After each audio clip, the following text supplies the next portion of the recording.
Agora no Repórter MT, eu entrevisto a personal trainer Débora Sander, uma mulher inspiradora de múltiplos talentos e de muita coragem. A Débora, ela teve a infeliz experiência de sofrer violência doméstica. Considerando que nós estamos num estado em que os índices são alarmantes, com histórias tão trágicas, é importante falar sobre isso e, sobretudo, ouvir uma vítima, ouvir essa experiência para que sirva também de força para que outras mulheres tomem coragem. Débora, eu quero agradecer muito a sua presença aqui no Repórter MT. Eu que agradeço por dar voz a quem está nessa batalha contra a violência doméstica, porque é infeliz, mas é feliz porque eu sobrevivi.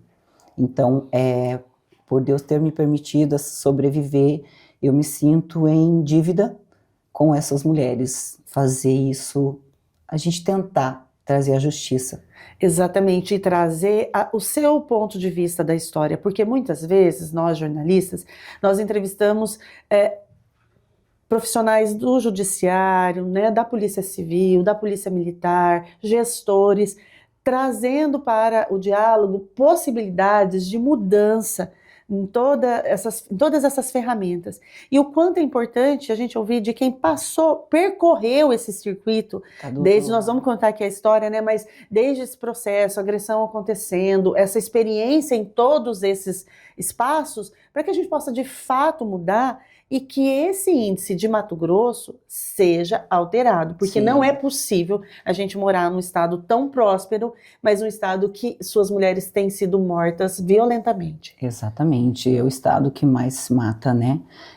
Estupro de vulneráveis também, e a gente precisa mudar esse quadro urgente, e hoje a minha bandeira é essa, é defender a luta contra a violência doméstica, porque estar do outro lado hoje, quando as mulheres entram em contato, porque isso está encorajando outras mulheres, quando elas entram em contato comigo e falam da história delas, eu vejo quanto a mulher precisa, quanto acontece e elas não têm coragem de fazer a denúncia, de buscar os seus direitos. Então, e me conta como tudo começou. Você casou muito jovem, ficou viúva, e aí veio conhecer o agressor. Mas me conta um pouquinho da sua história, né? Nesse relacionamento afetivo, você tinha um relacionamento com o pai do seu filho, de muita cumplicidade. Sim, eu casei com 18 anos, né? E eu fui casada com o pai do meu filho, eu tenho um filho de 25, fui casada com ele durante 22 anos. E aí veio a pandemia e ele faleceu. E eu passei todo o período de luto, e neste período de luto, tá aí o que eu falo que a gente precisa, só que eu só entendi isso depois. Eu não tratei, eu não fiz uma terapia, e qualquer pessoa que passa por um período de luto, ela precisa de ajuda. Eu não busquei essa ajuda e eu entrei numa dependência emocional. Quando eu saí do luto, quando eu despojei o luto, ele já vinha fazendo alguns assédios no Instagram, me convidando para sair e tudo, e eu falava para ele que eu estava de luto e tal, e isso foi por um bom tempo. Como um bom narcisista, eles sabem quem é a vítima fragilizada, e eu realmente entrei nessa relação. Assim que eu saí do luto, eu conheci ele, e eu já comecei um relacionamento com ele, então eu não tive outras eu não conheci outras pessoas, né? Então eu saí de um casamento de 22 anos e não tive outra experiência, e entrei nisso por dependência emocional. Nem conhecia, não conhecia o histórico dele, que depois que tudo aconteceu, aí todo mundo, olha, eu queria te falar, mas eu vi que você estava, enfim, todo mundo sabia, e quando eu entrei, eu não conhecia o histórico dele. Policial civil, que já tinha muitas corregedorias, que já tinha um inquérito ali sobre a morte da ex dele, que supostamente se matou com a arma dele. E quando ele me contou essa história, ele me contou a versão dele, que é a versão que foi muito bem maquiada, que está muito mal explicada, mas enfim, não cabe a mim. Então eu fiquei ali naquele relacionamento na dependência emocional, e ele era o príncipe, ele era maravilhoso, como todo bom narcisista. Vocês namoraram por quanto tempo e depois foram morar juntos, casaram, 3 meses, aí casamos. E aí, já nos primeiros 6 meses, ele já começou a mostrar o narcisismo, já começou a me afastar da família, a me afastar dos amigos, a bloquear tudo. Ele clonou meu Instagram, ele que tinha acesso ao meu Instagram. Isso vai sendo construído em detalhes, lentamente, e a mulher ela vai se deixando levar e não vai percebendo Sim, de imediato sim. todos esses movimentos. Cada né? rim, O cada amor, coisinha, ele cria um véu. Mas é o que eu falo, foi uma dependência emocional. Eu falo para todo mundo. Foi um erro, não sei, a minha psicóloga fala que não é um erro, eu falo, eu errei, entendi, mas foi uma dependência emocional, por isso que eu falo, nunca entre numa relação sem curar você, sem o seu amor próprio, porque você não fica sem o amor daquela outra pessoa, que não era um amor, na verdade. Sim. Então, com e essa o tempo, dependência emocional fazia com que você o visse como o ar que você respirava. Exatamente. Eu estava proibida de dar aula fora do condomínio, eu vivia um cárcere privado. Eu não podia sair. Se não fosse com ele, ele vinha, saía do plantão, ia lá, me buscava. Qualquer coisa que eu ia fazer na rua com ele, não saía do condomínio, treinar, só treinar com ele e tal. Eu estava presa ali. E para mim estava bom. Estava sendo cuidada. Eu estava sendo cuidada. Olha a sensação. Cuidada. Exata, nossa. Me afastou do meu filho. Porque eu não passei por uma agressão. Eu passei por 4 agressões até essa última. Então, o meu filho soube das primeiras 2.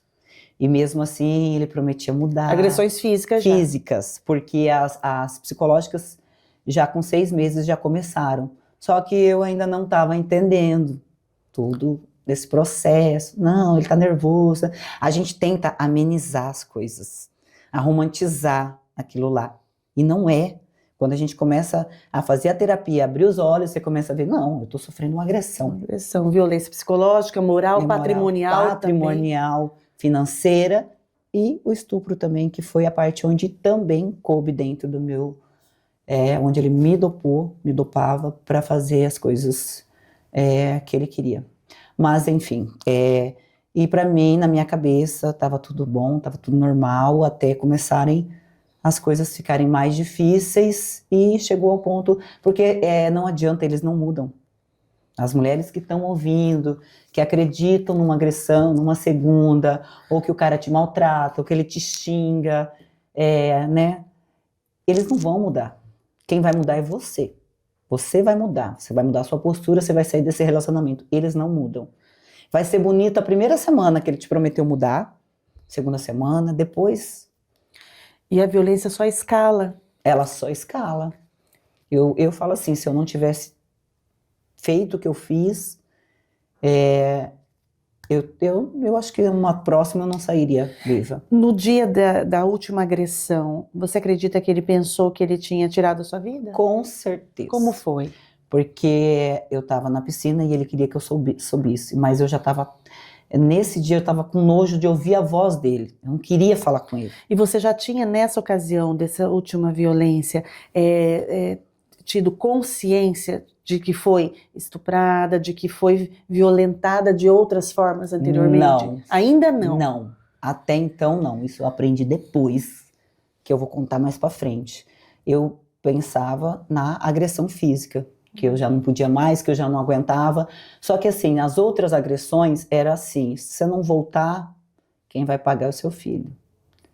Né? Então assim, sobre ameaça. Então, nessas ameaças que estão super, mega, ultra provadas dentro do processo, por isso que ele foi condenado. Nessas ameaças eu falava assim, não, eu vou voltar e eu vou mudar ele.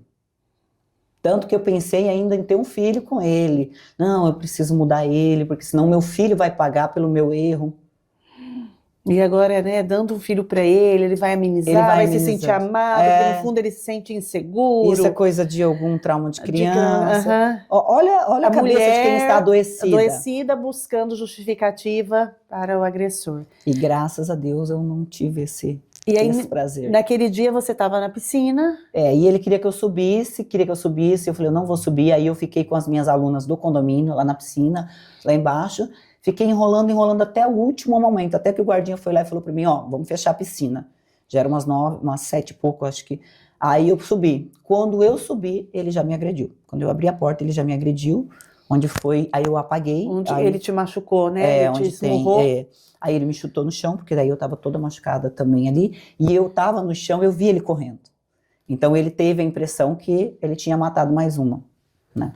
Por que eu falo matado mais uma? Porque a culpabilidade da outra, por mais que ele não tenha puxado o gatilho, ele matou o psicológico dela. Ela pode ter feito isso? Pode.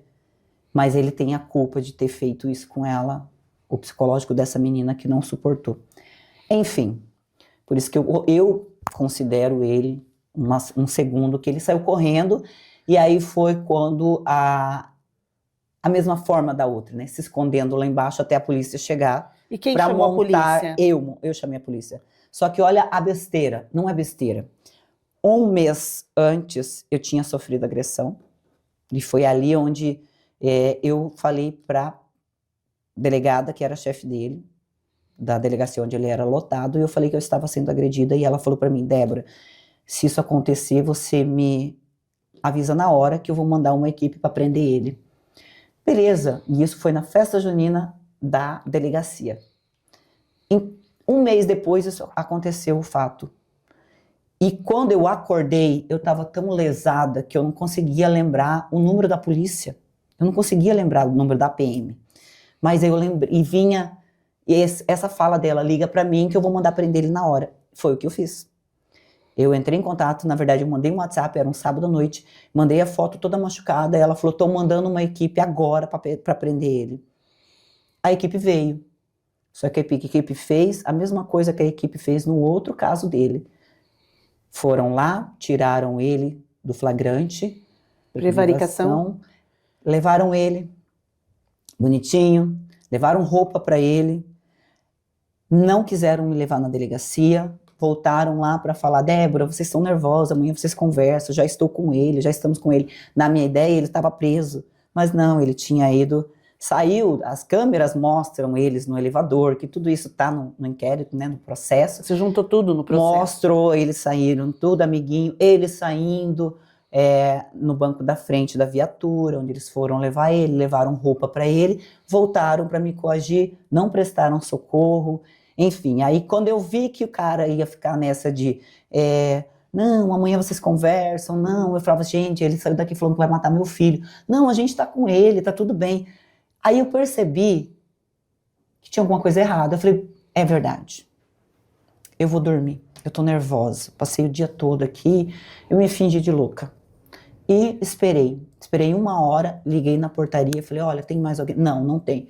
Pedi um Uber e fui para o plantão da mulher. E aí eu fiz a denúncia. Na delegacia especializada da mulher. E o quanto é importante termos uma delegacia própria para atendimento de mulheres vítimas de violência. A minha luta... Você percebeu a diferença no tratamento de uma equipe? Exatamente. E hoje a nossa luta, dentro das políticas públicas, que eu quero entrar nisso aí, porque eu acho que só com políticas públicas a gente vai resolver isso, é ter uma delegacia hoje 24 horas, não só um plantão. Porque eu fui para o plantão, no plantão fui super bem atendida, tive todo um acolhimento, foi me oferecido psicólogo, tudo, só que eu saí e fiquei lá fora esperando me chamarem para eu ir ser levada pro instituto para fazer o corpo de delito. Corpo de delito. E ninguém me chamava. De repente passou uma policial e falou: uai, você tá indo aí? Eu falei: uai, tô esperando o exame. Ah, você quer fazer? Não cabe a vítima pedir para fazer, tem que ser oferecido. E outra: ah, então tá, vamos lá. Aí acordaram um outro lá pra gente ir lá. Chegamos. Eu já fui porque eu quis, não porque foi oferecido. Isso é errado. Tem que ter esse tipo de abordagem, tem que ter esse tipo de cuidado para a vítima. A vítima não tem que ficar ela pedindo: olha, eu preciso, eu quero. Porque a vítima já tá ali, a vítima tá machucada. Fragilizada. Chegamos lá, mais um que eu denunciei. É o médico. Ué, Débora, outra briga que a gente tá, porque eu falo nas políticas públicas. Tem que ter um plantão 24 horas, uma delegacia 24 horas, não um plantão. Um lugar onde a mulher possa ser acolhida, ser atendida por mulheres e ser atendida por médicas mulher. Porque a mulher tá machucada. Ela não quer se despir, ela não quer se mostrar, ela tá fragilizada. ela não quer mostrar na frente de um homem. Não quer ser tocada por um homem. Ainda mais um homem que me tratou como me tratou. O médico, porque acordaram ele às 4 e pouco da manhã, acordou bravo. Porque na ideia deles, lá na delegacia, isso também. Olha a ideia que tem. Amanhã ela vai tirar queixa. E eu ouvi isso muito. Então, para que eu vou levar lá no corpo de delito se amanhã ela vai tirar queixa? Mesma coisa o médico. Ter que acordar, fazer a perícia. Amanhã a mulher vai lá e tira queixa.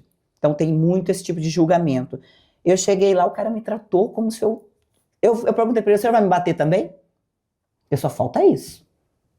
Porque ele estava bravo com as recepcionistas, estava bravo com não sei o quê, que o papel dele não sei o quê. Não chega perto. Onde que é? Onde que machucou? Aí eu mostrei. Não, espera aí. O cara, ele me xingava praticamente. Isso visivelmente você estava nem precisava. Até isso que eu tinha que mostrar as partes onde eu não estava, minhas pernas. Enfim, foi feito a perícia mal e porcamente, porque o cara estava azedo, de mau humor. Porque acordaram ele para fazer o que ele é pago para fazer. Então ele também eu denunciei, porque o sistema tem que trabalhar. E a gente paga o nosso imposto para isso. E Débora, a partir de todas essas denúncias, recentemente foi sentenciado o Sanderson Ferreira de Castro Souza. Há quanto tempo? 15 anos. Cabe recurso. Cabe recurso. Infelizmente, as nossas leis... Mas é uma pena importante. É uma pena importante, considerável, porque eu não conheço, ainda quero pesquisar, como eu te falei, sobre casos de violência, somente a violência, porque a gente fala somente, porque tem muitos casos que prende o cara, aí a lei vai lá e solta ele, a lei. O judiciário faz a parte, mas aí vai lá e solta o cara, porque cabe uma lacuna dentro da lei, e ele vai lá e mata a pessoa, mata um feminicídio. Então eu falo, só dentro das 5 violências o cara foi condenado a 15 anos. Geralmente o cara vai, é solto, mata, aí é capaz dele ser condenado, voltar. Então foi assim uma luta muito grande e uma vitória muito grande. Porque logo em seguida de toda essa violência, em agosto do ano passado, ele foi preso. Assim, eu tive que ir embora, fugida, porque eu fiquei com medo. Ele não foi preso logo. Imediatamente.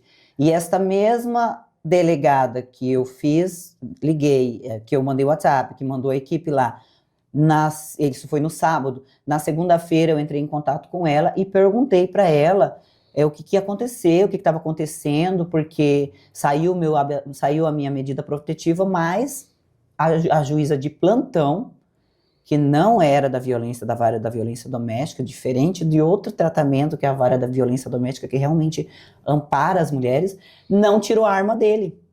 Me deu a medida protetiva, mas ele continuou armado. E eu tinha ido embora, mas meu filho ficou. Então eu entrei em pânico, eu entrei em contato com a delegada e perguntei, ela, não, Débora, tá tudo bem, já deu tudo certo, aqui tá tudo bem, a gente já recebeu a medida protetiva dele, a gente já deu uma licença prêmio para ele. Uou! Eu toda machucada, 2 dias depois, ele recebeu uma licença prêmio e foi viajar para o Rio de Janeiro. Falei, então é isso que o Estado tem para mim? É isso que o Estado tem para nós? E ele sempre falou, eu sou formada em marketing, além de educação física, eu sou formada em marketing. E ele sempre, para me colocar para baixo, como todo narcisista, para diminuir a mulher, tudo é tudo é pequenininho, você é uma professorinha, essa sua faculdadezinha de marketing não serve para nada.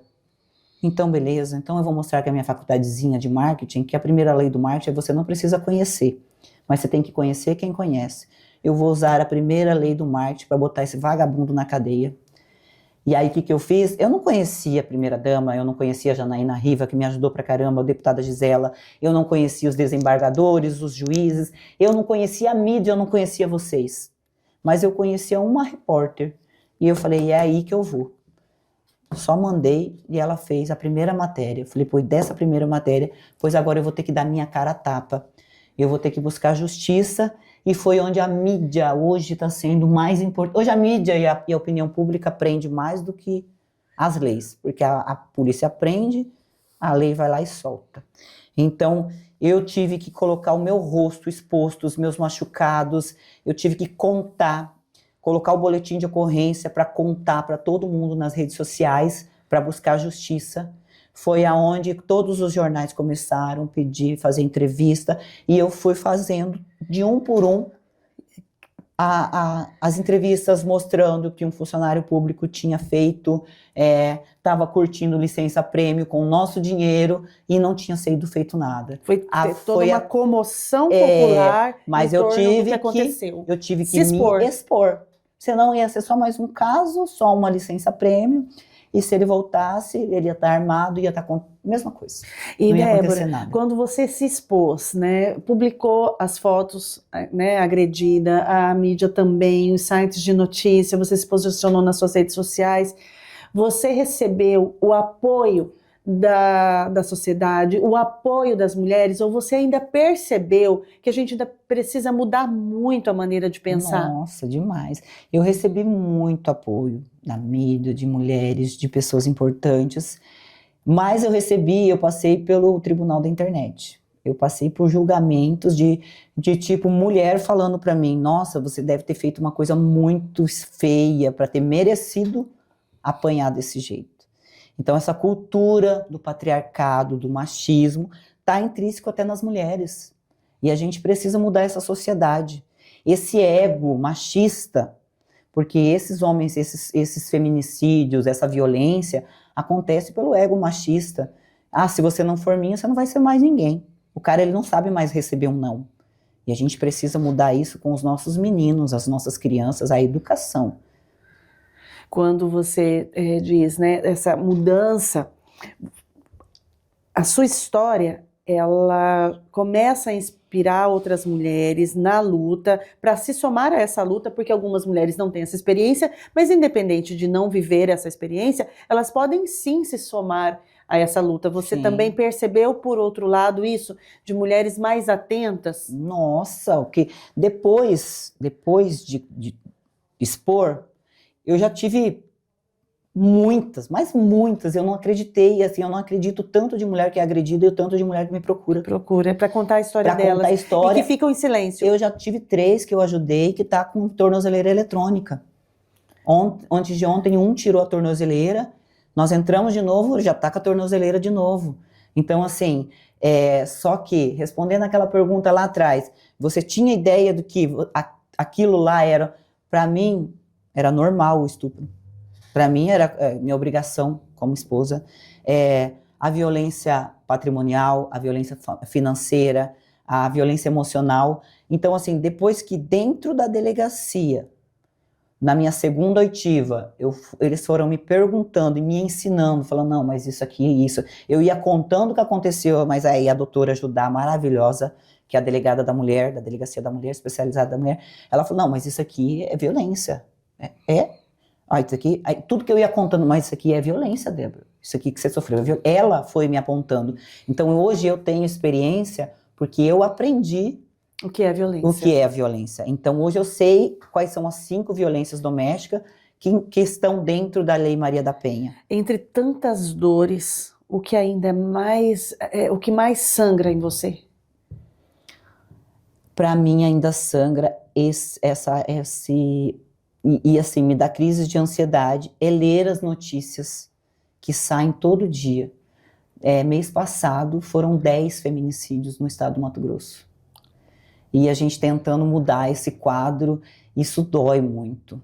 E é isso, você fica assim, meu Deus, será que um dia eu vou querer novamente? Isso causa um trauma muito grande em mulheres. Eu, graças a Deus, eu procurei terapia, eu estou sob cuidados, conseguindo sair desse ciclo e desse medo, mas eu tenho medo e sangra e dói a insegurança de andar na rua, de chegar em casa. Esses dias eu cheguei em casa de final da tarde, chegou 2 motoqueiros junto, eram entregadores, eu já entrei tremendo, então esse medo da presença masculina. Da presença masculina. E assim, eu não denunciei só uma pessoa, foram outras pessoas também. Foram toda uma turma. Você denunciou o seu agressor, que foi sentenciado agora, né, com 15 anos, em regime fechado, né, por início da pena, e você denunciou todos os envolvidos nesse atendimento que a Polícia Civil te fez. Exatamente, esse atendimento cabe corregedoria para todo mundo, né, porque foi prevaricação, eles voltaram lá para me coagir, socorro, eles não me prestaram socorro. Então, assim... Existe um processo paralelo. Esse processo na corregedoria. Então, assim, esse medo não é só dele, é de toda uma denúncia, e o médico também que eu denunciei. Então, assim, eu quero justiça em todos os âmbitos.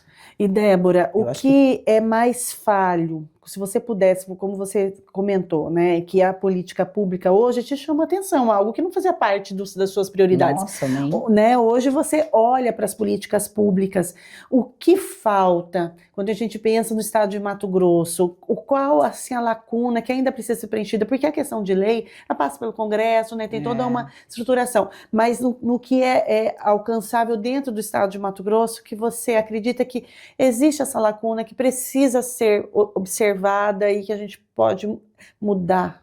Olha, vou falar porque eu estou dentro da Câmara acompanhando as sessões que são inerentes à vereadora Maísa Leão, sempre me convida, já me deu até uma palavra no púlpito, a vereadora Maria Valone. Estamos lá com várias equipes onde a gente busca pelo orçamento da mulher. O orçamento da mulher, as verbas que vêm para cuidar disso, das políticas públicas. Só que sem dinheiro existem uns orçamentos, vem um orçamento, algumas coisas, pouca, devia ser muito mais. Só que está muito mal distribuído. E com verbas carimbadas específicas. Verba para panfletinho, para adesivo na porta de banheiro, para um videozinho de poucos segundos no intervalo da novela. Tá muito naquela mídia. E o pós dessas vítimas? E uma psicóloga, porque tem ONGs aí como a Lírios, por exemplo, que atende mulheres há 20 anos, que está tentando vir para Cuiabá, porque ela é lá de Várzea Grande, vindo para Cuiabá, e ela não tem esse apoio. As escolas precisam de palestras para educar esse ego aí, mas o MEC não ajuda, né? A Secretaria de Educação não ajuda. Então, assim, não aceita fazer isso. Essa verba é mal distribuída. Em vez de contratar psicólogos para ajudar, contratar um efetivo maior de pessoas, de mulheres para atender mulheres, investir numa delegacia para mulheres que não sejam plantão, porque você vive a revitimização, e isso é contra a lei também. Eu tive que dar 3 depoimentos. Foram 3, porque um você dá no plantão, e aí você tem que depois voltar na delegacia da mulher, falar a mesma coisa. E depois eles fazem você falar porque eles querem saber se você vai cair em contradição. Isso é revitimização, isso é contra a lei. Isso eu aprendi também. Então, as políticas públicas precisam ter um espaço de mulheres, para mulheres, onde tem a psicóloga lá para atender no dia, para atender depois, investir no cuidado da mulher. Porque a mulher fica assim, se eu fizer isso, casas de amparo, a gente precisa, mas se eu sair de casa, ela tem medo, eu vou denunciar e vou para onde? Vou para onde com os meus filhos? E a gente precisa redistribuir esse orçamento da mulher, que já é pequeno, precisa ser aumentado. Quando você agora traz a sua perspectiva para os agressores, para aqueles homens que praticam violência, que são condenados ou estão aí com uma tornozeleira, né, entre outras penalidades, na sua visão, eles têm, o que você disse, né, não tem jeito, eles vão repetir aquela violência. Após a experiência, né, da prisão ou de grupos de reflexão, você acredita que existe um mecanismo que pode alcançar esses homens e eles possam refletir e se modificar? Eu acho que é terapia. Só que às vezes é isso, é o Estado ter que investir não só em grupo de reflexão, porque às vezes o problema da pessoa é diferente e ela não vai se abrir em grupo de reflexão. Eu acho que tem que ter uma mudança dentro do sistema carcerário. Enquanto ele está lá dentro, ele tem que ser tratado, porque uma hora ele vai sair. E esses caras, eles voltam mais doentes do que eles já foram, com mais rancor, mais querendo a vingança contra aquela que denunciou ele. Então você teria medo daqui a um tempo? Não, eu tenho medo. Eu tenho medo. Por isso que eu vou lutar para que ele não, mesmo cabendo recurso, que esse recurso não seja amenizado, deferido a pena dele, sim mantido os 15 ou aumentar. E essa vai ser a minha luta, não por mim, mas por todas as outras mulheres, porque também ele tem um histórico de outras agressões. Depois dele, tanto que a primeira ex dele é minha testemunha no caso.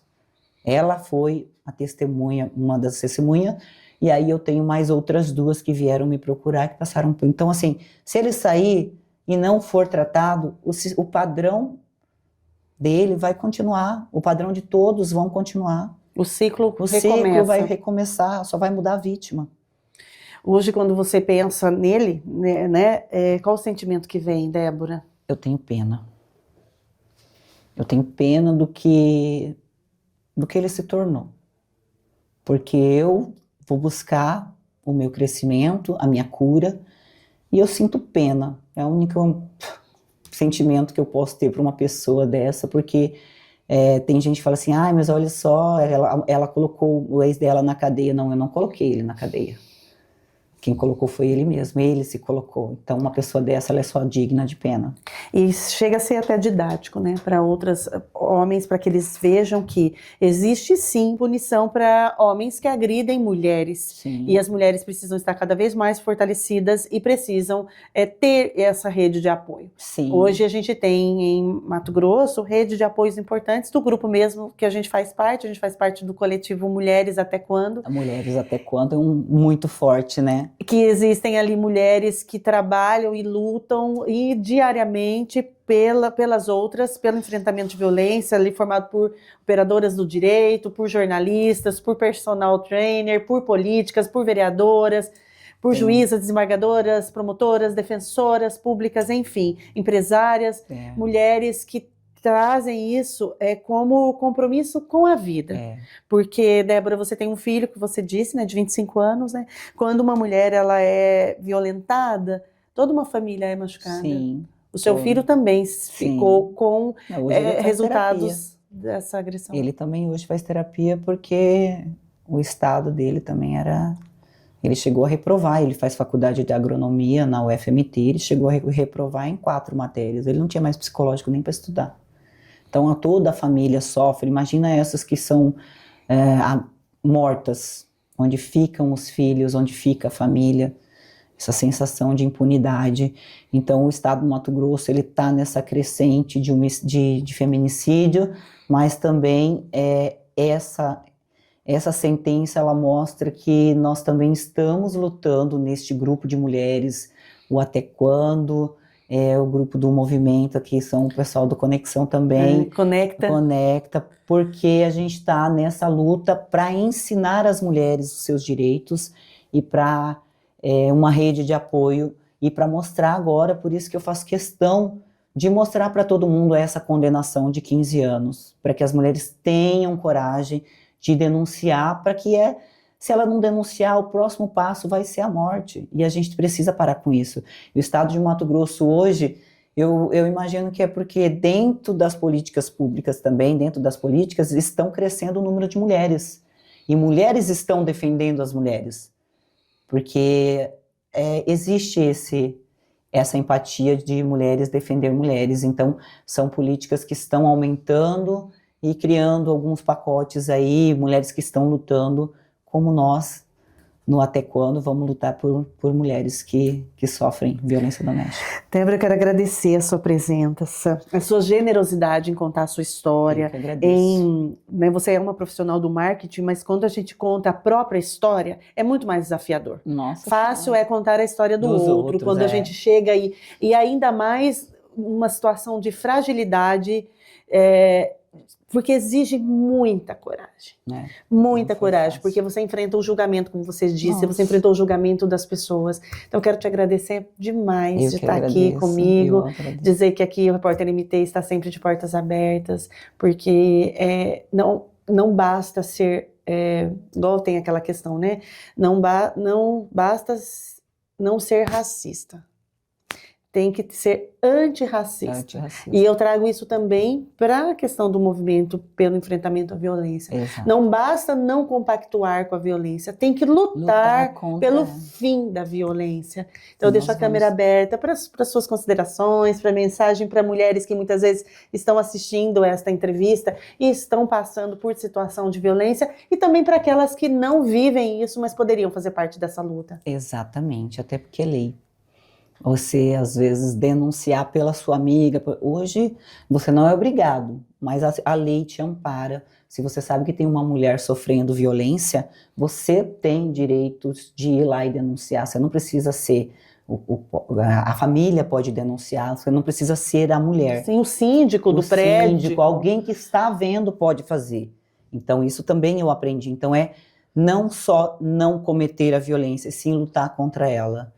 E eu acho que se Deus me deu a oportunidade de estar viva, essa é a minha chance de lutar por essas mulheres, e eu vou fazer isso junto com o nosso grupo, sozinha, acompanhada. Minha bandeira vai ser essa, a luta do enfrentamento contra a violência doméstica.